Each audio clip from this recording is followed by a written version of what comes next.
Hey, I'm Mike Russell with a quick crash course on how to sound better in DaVinci Resolve Free. Okay, so here we are in DaVinci Resolve, the free edition. I'm going to head straight to Fairlight so I can start working with audio and drag my mic audio file into audio track 1 over here. Let's move it to the start and play it back. Hello, these are my new DaVinci Resolve audio presets. Okay, not sounding too bad, but there are definitely some things I can do to improve audio track 1, and you'll see that I've got a mixer over here where I can actually go ahead and add different effects in. Now, I'm not going to touch anything in the effects menu. I'll save those for different videos, but right now I'm just going to use dynamics and EQ to improve the sound. And one little hack here, when you want to sound better, change the order that it applies the effects by using this order menu, and do that first before you do anything else. So at the moment, the order is FX, dynamics, and EQ. So it'll apply any effects first, then your dynamics processing, and then EQ. Now, I would suggest to change this to FX, EQ, and dynamics. And the reason for that is effects are what you add first. So any echo, any chorus, any noise reduction should be done first.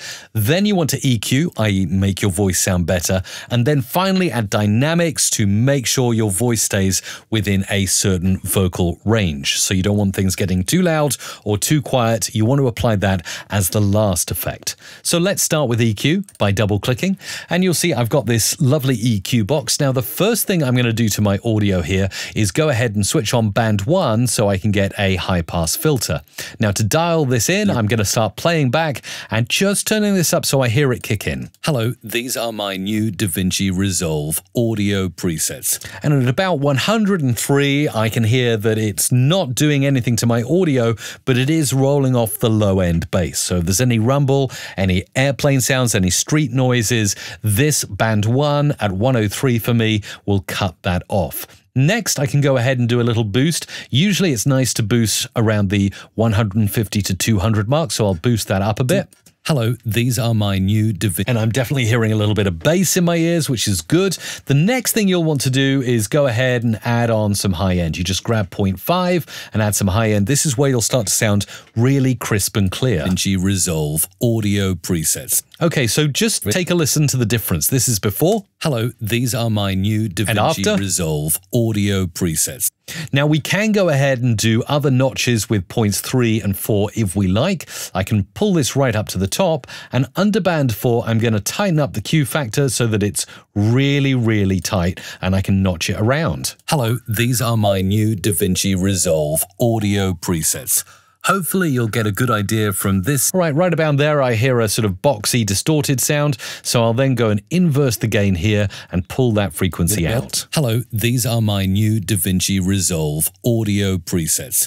Sounding way better just with a little bit of equalizer. But now we want to make sure that the voice stays at a consistent volume, and in order to do this, we are going to go ahead and add on dynamics. Really easy. Double-click on dynamics here, and this is so simple to set up. Just rewind our audio, switch on the compressor, and some great starting settings here would be -20 for the threshold. We can always dial this later. 3 for the ratio. We want to make sure attack is as tight and fast as it can be, and release is tight and fast as well. Let's play that. Hello, these are my new DaVinci Resolve audio presets. Okay, you can see the gain reduction is peaking between -3 and -6. It's about where we want it to be. I might just ease off the threshold a bit, move that up and play back. Hello, these are my new DaVinci Resolve audio presets. And you'll notice the audio got quieter. It's up at about -10 right now, so I'm going to push this up by about, well, let's start with 5 dB and listen to that. Yes. Hello, these are my new DaVinci Resolve. And again, one more time. Oh, you'll notice I'm peaking up on 0 dB. That's not good. So we can then switch on a limiter just to make sure we're not peaking too loud. Hello, these are my new DaVinci Resolve. Okay, now you can see there's a lot of gain reduction and a bit of distortion introduced by that limiter. So we need to take that threshold and make sure it's not so harsh. Let's do that again. Hello, these are my new DaVinci Resolve. And maybe reduce the makeup gain of audio presets. And now we're getting a good sound where we can actually listen to it with and without the effects. So let's switch dynamics and EQ off and listen. These are my new DaVinci Resolve audio presets. So you can hear just within a few clicks and tweaks of dynamics and EQ in the correct order, you can vastly improve your spoken dialogue in the Fairlight section of DaVinci Resolve. Now, if you want this all done for you, I highly recommend you click the link down below in the description to download my DaVinci Resolve audio presets. And the good news is they even work with the free version of DaVinci Resolve. So go ahead, click the link, try them out, and stick around for more videos and tutorials on sounding your best.